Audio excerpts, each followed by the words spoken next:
Welcome to another episode of LEGTV. It's your commish, John David Brake, just in a fantastic mood. And, well, let's see why. Let's go to the scores from last week. And, look what happened. Lost to Dan. That's 2 losses in a row, and he's 5-0. T. Higgins, I called it. He had a great game. Tyler Craft, are you kidding me? 24 points. Baker was nice, but that was about it. Thanks, Deontay Johnson and George Pickens, for nothing. Look at this score. Modelo Virus, though, 210 points. He also gives Joe his second loss in a row. Jamar Chase, 47 points. And Ayuk showed up. Chris Olave and Debo did not for Joe, only getting 6 combined for the intentional ground, whatever. 146, 160. Anu got the win over poor Mickey boy. Garrett Wilson finally showed up, but it wasn't enough because he had Drake London on that Thursday night game. 38 points. And then Trevor Lawrence against the Suck Colts got 30 points.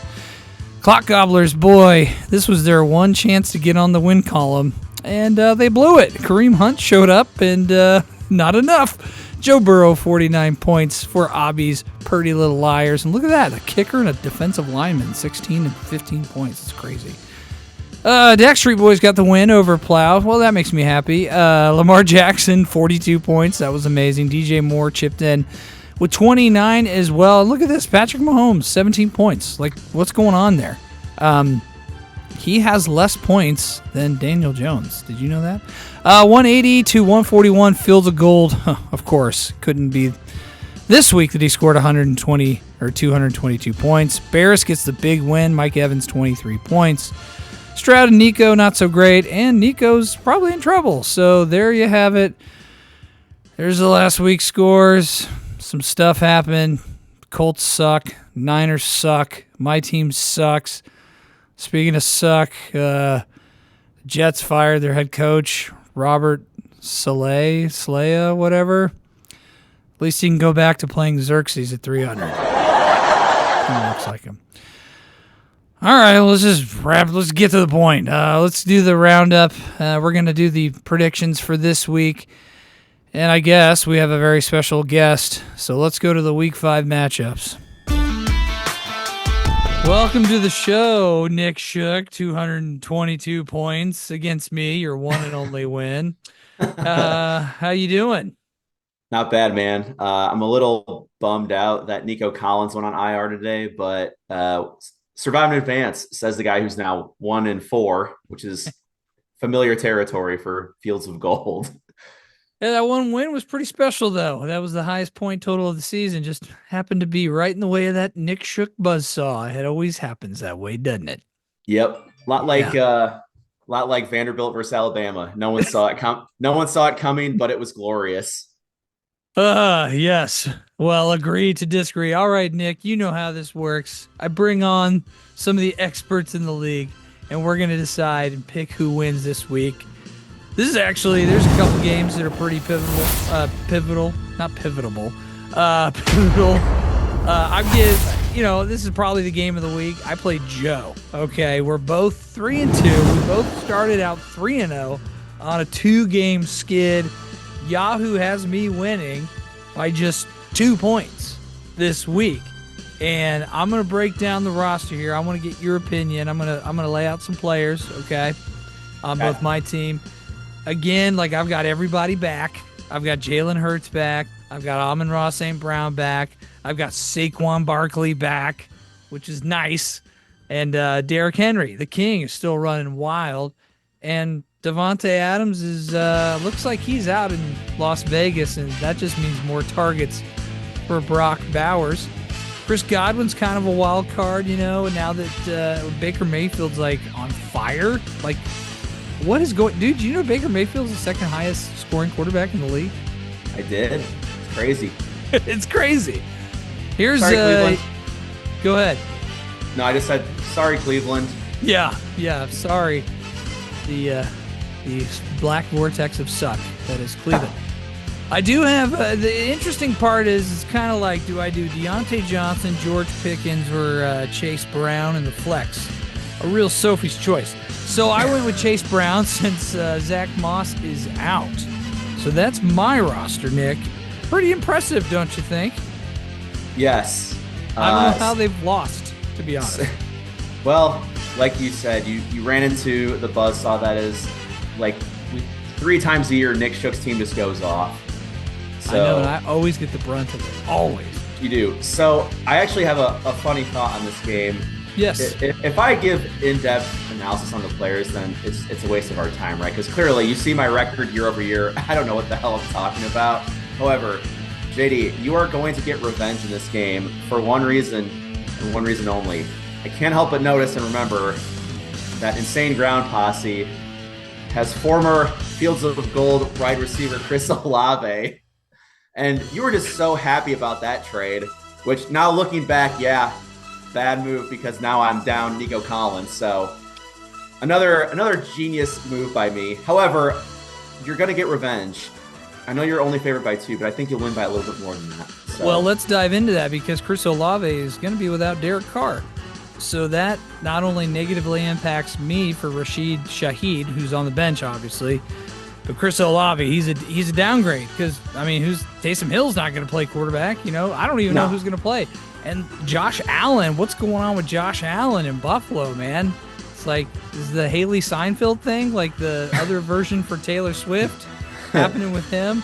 But the bright spots, obviously, are Alvin Kamara. I think he's kind of also downgraded because of Derek Carr. Debo's hit or miss now that Ayuk's kind of back out of the doghouse, and Dalton Kincaid. Tight ends, dude, are garbage this year. I think it really depends if Joe has a chance. Jonathan Taylor needs to suit up, but I know who I think is going to win. Who do you think is going to win this one? You think I'm going to take it? Yeah, and one other possibility about Josh Allen is that I only do one other fantasy league besides this one. It's my work one. And Josh Allen is my quarterback in that league, so it's either me or Haley Steinfeld. Not sure which one's more distracting, but I'll let the viewers decide on that. But yeah, JD, I got you by, I'm not sure how much, but more than 2. Like, I think you'll win by more than that. I hope so. It looks like I caught Joe on a good week. I'm also picking myself to win as well. Okay, let's talk about the king. Dan Nickel is 5-0. He's the only undefeated team. He is going up against a sneaky matchup against Adam Barris, who you lost to in the Hoffa Bowl. And Adam's kind of turned things around here. He's put together some nice wins, scored a lot of points. Dan's been relying heavily on some key players, and they are going to be out this week. No Kyron Williams, no Tyreek Hill, even though he's kind of been a bum ever since Tua's been down. So he's kind of in trouble there, and obviously he's still waiting on Isaiah Pacheco to come back. Dak Prescott, hit or miss. DK Metcalf, that's a bright spot. Romeo Dobbs, though, I'm not too sure about that. And what's going on in, like, New York, man? The coach got fired, and Braylon Allen is his starting running back. But David Montgomery's good. I do like David Montgomery is actually one of the best running backs in the league right now. Who would have thought? Everyone was talking about Jamar Gibbs. And then last week, obviously, T. Higgins pretty much won the game for him. And nobody in the kicker spot, but that'll probably change. And Tyler Kraft just got like 24 points last week. It's such a fluke freaking thing. Do you think Dan is going to stay undefeated with this roster? Yes. Now, yes. Said that. So, yeah, as far as Montgomery goes, he is a classic case of a player being in Chicago, leaving Chicago, and then just being a lot better. Now, I'm not sure if that's going to continue with my favorite quarterback, Justin Fields. However, we'll see. He might get benched after Sunday. And I honestly won't be able to argue with that one. But okay. Well, don't sleep on Barris though. He's got that Jordan Love, Jalen Reed stack that's been playing pretty nice for him. And I like his receivers better. He's got Mike Evans and Zay Flowers. Lamar Jackson looks like he's about to win another MVP right now. I don't like the running backs. James Conner, I like him over Braylon Allen, obviously, but Andre Madison, I'm not too sure about that. And then tight end is another toss-up, Kate Otten. Like, Is that enough to beat Dan this week? I don't know. Like you said, the tight ends are shit this year, dude. Like, look at this battle. Like, why are these guys starting? This is awful. Like, I started like Cody Parkinson last week or whatever the hell his name is. Parkerson. I don't even know what his name was. Somehow got like 13 targets. But yeah, no. So this, like I said, giving actual in-depth advice or analysis is a waste of all of our time because I am clearly like maybe the worst owner this league's seen since James. No, that's low. Don't sell yourself. Okay. So I'm a little bit above that, but I'm just Dave just gets the job done week after week, and it's hard to pick against him, even if the odds are stacked against him. Even if he forgot to start a kicker, I don't know. I'd probably still pick him. So I'm going Dan in a close one. Yahoo has Barris winning, but probably because Dan doesn't have a kicker. But I'm calling an upset this week. I'm taking Barris. I think he's going to catch Dan at a good time, especially with Kyron Williams not being on his starting roster. That's going to hurt him big time. And Dak Prescott, I think he's going to put up a stinker this week. So I'm taking Barris to go to 4-2. Wouldn't that be amazing? Let's move on to the next game. Speaking of the opposite of amazing, hey, at least you're not John Dahlgren this year. 0-5, yet to get in the win column. He's actually, Yahoo's projecting him to win this week against Dave Plow. Plow also has some bye week issues. He's still without Cooper Kupp. I don't know what's going on there. Patrick Mahomes, that's his big player on bye, but Patrick Mahomes really hasn't done much. He's kind of been a big disappointment. Let's look at Plow's roster. So he's got Justin Herbert starting in San Diego, off to a bad start already. The wide receivers, though, Terry McLaurin and Wan'Dale Robinson, it kind of depends on Malik Neighbors. Still hasn't been cleared yet, as far as I know, in the concussion. But I like his running backs. His running backs are better with James Cook and Jamar Gibbs. But he's got Kyle Pitts at tight end, man. That's what a disappointment his whole career has been. And he's doing it again. He's starting 2 tight ends. It's like the tight end position has been horrible. So he's like, well, I'll just start 2 with Dallas Goedert. So that's Plow's roster. And Dahlgren, not much better. Justin Fields has been okay, former Bear. CeeDee Lamb has really been, his alpha dog on that team. Now, he does have Josh Downs starting. Again, depends who's playing quarterback. If Joe Flacco's playing quarterback, tremendous play. Anthony Richardson, not so much. And he's got, Chuba Hubbard, who's playing pretty well, still trying to fight off Jonathan Brooks. And DeAndre Swift, current Bears player, who has been hot garbage until like the last couple of weeks, actually showed up. And then Mark Andrews, he's on a milk carton right now. Where is Mark Andrews? He's been missing. I think, he hasn't scored more than 9.5 points. That's Mark Andrews, who's drafted number 2 or 3 tight end. And then Ramondre Stevenson, who's not even the starter, but he had a pretty good game last week. So as long as he doesn't have the fumbies, he'll be okay. So Dahlgren projected to win over Plow. Who you taking? Plow. Because, really? Yeah. So like I was saying before, and like you said, Fields, obviously I named my team after him. Mm-hmm. I'm a fanboy. He has undoubtedly played much better this year. That's not even up for debate. Yeah. Especially against the Colts. Everybody does. Trevor Lawrence is a Hall of Famer. Yes, I understand that. That being said, even though Russell Wilson sucks and is washed up, they brought him in. The Steelers brought him in to start. So if Fields would have played better against the Cowboys, maybe he holds on to that starting job. But I think they're going to give it back to Russell now. So that will leave our friend 0-5 Clot Gobblers without a starting quarterback, and I just can't see him overcoming that. And I'm another homer thing, but I'm a big Terry McLaurin fan, especially with Jaden Daniels throwing this guy. He's been amazing, and it hurts me to say that Caleb Williams is now also looking pretty good after completely giving up the Bears. But it's okay.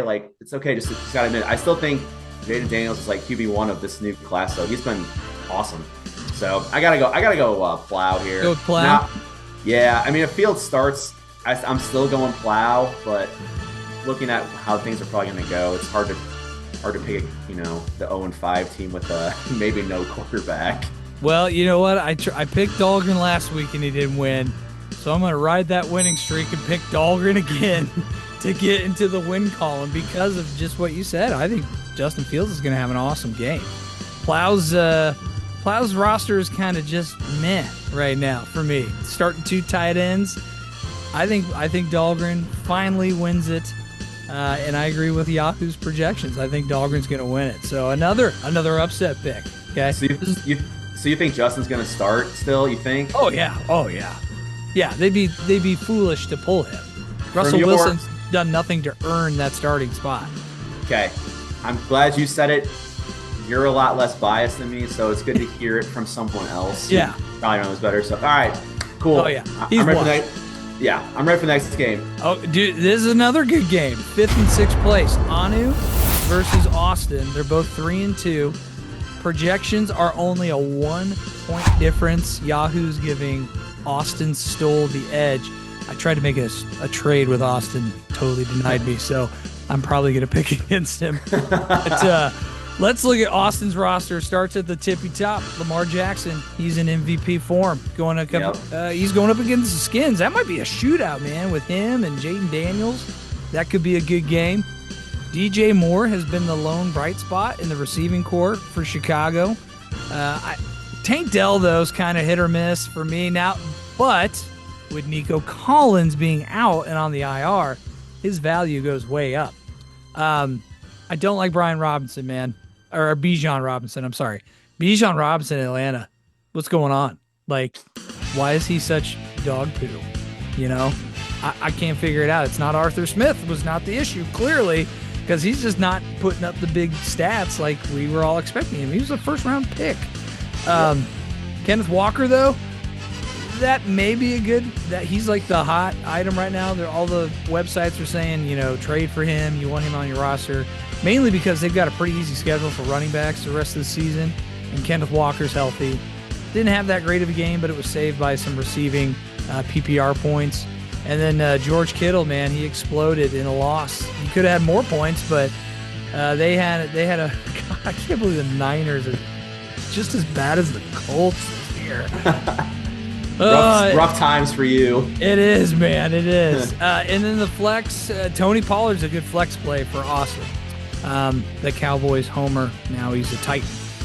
Let's look at Anu, who had a great game out of Trevor Lawrence last week. Not playing the Colts this week. He's playing the Bears. A little better defense. Drake London, though, man, he showed out last Thursday night. I think he's going to do great against Carolina. Stephon Diggs, we just talked about Nico Collins. That gets boosted. So I feel like Tank Dell and Stephon Diggs are kind of cancel each other out. So, but Breece Hall, what's going to happen with the new Jets, man? What's going to happen? Is Breece Hall going to be more involved on the Monday night game against Denver? He's projected to score 14. I think that's stretching it. I think he might get double digits. We'll see. And J.K. Dobbins coming off the bye. Is he going to be well rested and continue dominating like he did for those first few weeks? It's Denver, so probably, I think he'll do okay. The first 2 weeks he scored 20 points, and then the last 2 weeks, 3 and 4, he only scored 8. So we'll see which J.K. Dobbins we get. I think we get in the middle, like a 10-point performance. Tight end Dalton Schultz, Nico not being there, that's a boost, right? That's a boost at tight end. And then Malik Neighbors. This is the key for Anu. Is he going to be cleared?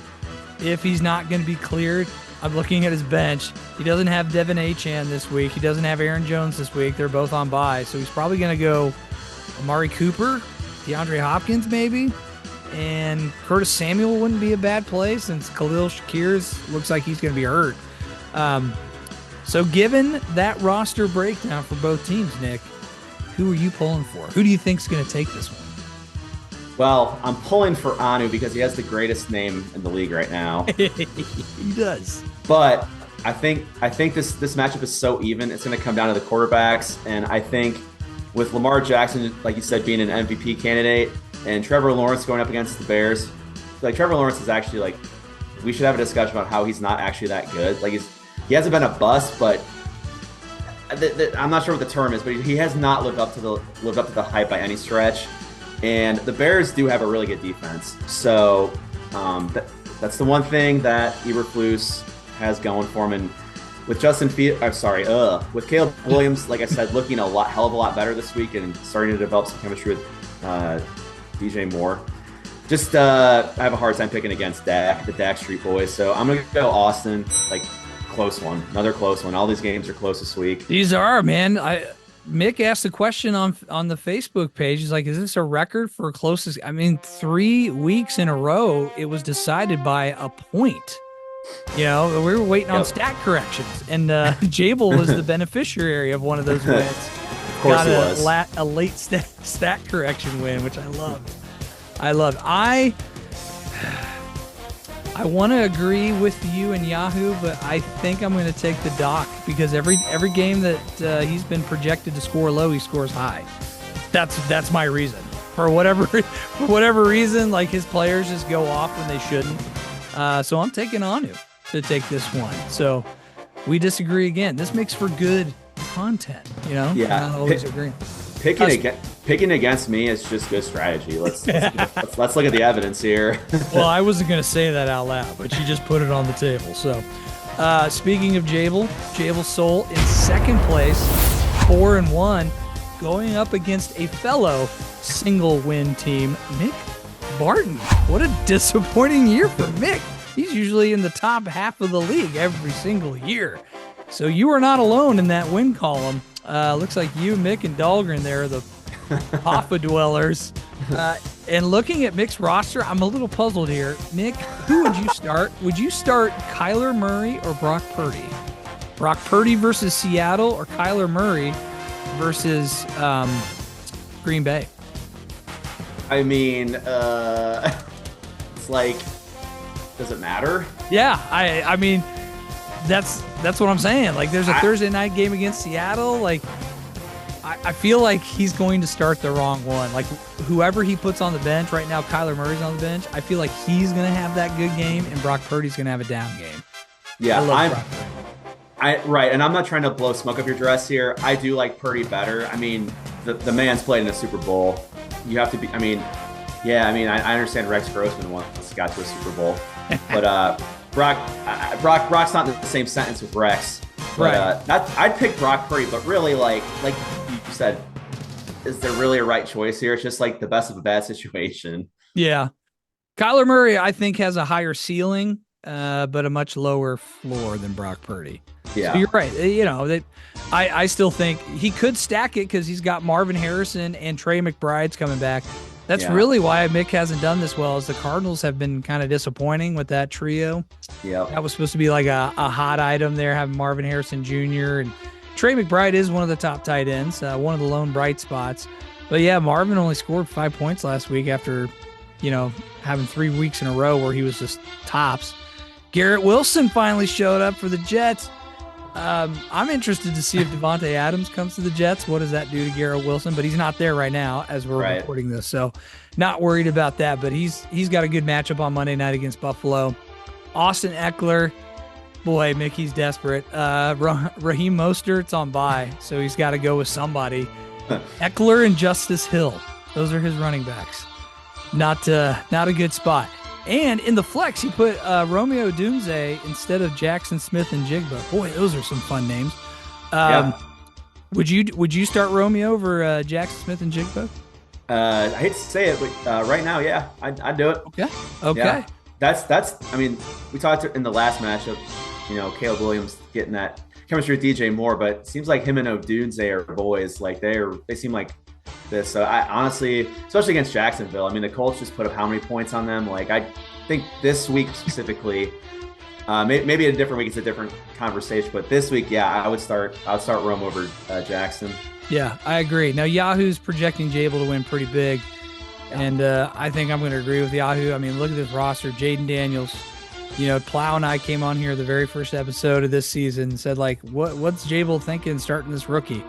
Boy, were we wrong. And stack that with Jamar Chase, who's looks like he's in full Jamar Chase mode. Brandon Ayuk, who's finally out of the doghouse playing Seattle Thursday night. He's poised to have a big game. His only weak spot, this Travis Etienne, Tank Bigsby situation. Don't think Travis is going to be the starter for long because Tank looked phenomenal. I think he's going to overtake that against the Bears. They're playing in London, right? Yes. Yeah. So those are always ugly games, man. They're never good for fantasy football points. So that's a hole there for Jabel. But everywhere else, Devin Singletary, is he going to play? I don't think he is. I think Tyrone Tracy's going to take that spot. So the running backs, boy, they're both bad. Jabel should have better running backs, but because of the situation with injuries and also incumbents trying to take over, not good. The tight end, Jake Ferguson's actually a decent tight end. He's at least top 5 up there with Trey McBride, so they kind of cancel out. I like the Brian Thomas Jr. play in the flex. But again, it's like Daniels, Chase, and Ayuk. That has it for me. I'm taking Jabel. Who are you taking this week? Jabel, and it hurts because when we were at Mashcraft during the draft, like we were all laughing as Mick just drafted Ohio State player after Ohio State player. And so I was rooting for him, like I wanted him to do good, but he's 1-4. The strategy just has not worked out at all. Yeah. And been there, man. I have been there for sure. Yeah. So tough road for Mickey. Well, we saved the best matchup for last, Mr. Shook. You are taking on Purdy Little Liars, Abalash Reddy, who's 2-3. You're in 10th place. He's in 9th place. This is an opportunity for you to jump to the single digits. And it's actually projected to be in your favor this week. Yahoo's taking you to win this one. Now, as of 10 minutes ago. yeah, that's true because you did make some changes. I saw those alerts on my phone. Let's break down your roster, and we'll kind of dive a little bit deeper since I've got you here. Okay. CJ Stroud going against New England. Christian Kirk going up against the Bears. I like your wide receivers compared to Abby's, especially with Jameson Williams, who's playing well in Detroit. Everyone thought he was just going to be an afterthought, kind of a decoy, but he's actually getting involved in Detroit, and he's making some noise, minus week 3. But other than that, he's a good player. Jordan Mason did not have a good game last week. He's going up against the Seahawks this Thursday. Ooh, I want to talk about your situation here with Najee Harris. How are you feeling? We have to. How are you feeling about Najee Harris getting the start for you? Not good, man. Like, I am not a Steelers fan. Let that be clear. I'm not a Steelers fan, but I have, obviously, for reasons, watched all of their games. I don't know what it is, but just not having a good year. So the fact I have to keep starting him is what it is. I went into the draft, more worried about wide receivers than running backs, as usual, thinking maybe I could wing it later in the draft, and here we are, 1-4, starting Najee Harris. I at some point, the dude's got to start playing not great but better, right? So I don't feel good about it. And it's pretty incredible you're projected to win so much because you don't have your main guy, Justin Jefferson. He's on bye this week. And Nico Collins. And Nico Collins is out. They're your 2 studs. How am I 1-4? I think you have a pretty decent roster. Xavier Worthy would be a nice play, but he is also on bye this week, unfortunately. And Evan Ingram, that's like a toss-up. I didn't even know he was healthy. He might be. I might have to drop him and do something, but he's supposed to be because Cody healthy Parkinson's this week. on bye. You don't have another tight end. My whole team's on bye or injured this week, so and not good. In the flex, Jerome Ford. That was specifically just for you, but I'm keeping him there. I love it. That's not a bad play. He's the starting running back. He's going to touch the ball. Yeah. Philadelphia is not that great on defense, man. I don't know what's going on there. So that actually is not a bad play. Now, here's a big reason why you're favored to win. Abby is starting Michael Pittman Jr. He is not going to play this Sunday against the Titans. So again, whether it's Flacco or Anthony Richardson, it's not going to matter because he's not going to play. So he's got to put somebody in there. He did pick up Alex Pierce. I'm assuming that's the play he's going to do, unless Joe Flacco's there. But if I were him, I would obviously put in A.J. Brown. A.J. Brown's off bye. That's who you want to put there. So he could have A.J. Brown potentially, maybe Alex Pierce or Jerry Jeudy. I would A.J. Brown. Yeah. Yeah, so, okay, Pittman's out, so we're going to have A.J. Brown, Jerry Jeudy. Brian Robinson Jr. in Washington has been solid. I know he's on the injury report. He has a knee thing. But he's been solid. He's one of the top running backs. He also has Zach Moss starting, who's not going to play, I don't think. He's got an ankle issue. So either Abby's just kind of waiting to the last minute because he's banged up, man. He's got 3 players with Qs and one with a D. But he's got A.J. Brown's going to come up there off the bench. He's got no Puka Nacua this week because he's still on IR and it's the bye. Joe Mixon would be a nice upgrade for running back over Zach Moss if he plays. We'll see. Yeah, he's questionable too. He's very questionable. We don't know if Joe Mixon's going to play. And then Cole Kmet at tight end. He did have that one good game. What year are we talking about here? Had like one good game ever. Yeah, and guess which team it was against? It was the Indianapolis Colts. What a big shock. So yeah, Cole Kmet, I don't man, that's not a good tight end play. And Tyler Lockett, man, Tyler Lockett's now number 3. It's sad. Like, I'm old enough to remember when he was really good. Yeah. He's not. He's just kind of a meh afterthought. So he's got some players there on in the questionable status. So Nick, Yahoo's picking you, and guess what? I'm picking you to win this week. Who do you honestly think is going to come away with the win? Even though I've had some bad luck here with injuries and buys this week, I think I am going to win. Now, if I'm Abby, I'm putting AJ, I'm putting Pearson, and I'm putting Akers in. Like, Akers? Oh, well, if Mixon doesn't play. Right. But also looking at it from I want to win, so I hope he puts those. I hope he is nice to me, but I see you. Yeah, look, he puts AJ in, and projections have him winning. I think maybe. Let's see. Well, I mean, closer game. I'm still would have me winning, but closer game. Yeah. He gets about a 5-point boost. I'm due, man. Like I knew, I thought from the start that Yahoo gave me a completely unfair draft grade. Like I felt like I had a really good team. Losing Nico hurts, and having Justin Jefferson on a bye hurts too. Having all my good players on bye this week hurts, but I'm just due for a win, and I believe in the universe looking for balance, something like that. So let's take Fields of Gold here in an epic close game, just like the rest of these games, except for the Jabel Nick matchup. That might get ugly. Yeah. I think let's go Fields of Gold. I think Fields of Gold. I think you're due as well. Maybe not 222 points. Oh God, no. But I look for you to win this week too. So thank you, Mr. Shook, for coming on, being our first regular season guest, going down the rundown. Good luck to you this week. Do you have anything to say to your opponent? No, because I go Huskers, I guess. Go Huskers. Yeah. Awesome. What I will say to the crowd is, I think me and Nicole will be at Park Place Pub on Saturday the entire day. So if anyone wants to, all right.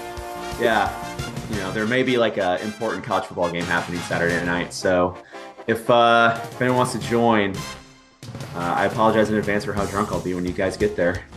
Oh yeah, you guys were pretty lit when you came over to my place. That was enjoyable. Nicole was woo. You guys were hitting it hard that day. All right, Nick, thanks for joining me, brother. Appreciate it. Good luck to you this week. Thank you for watching LEGTV. We'll see you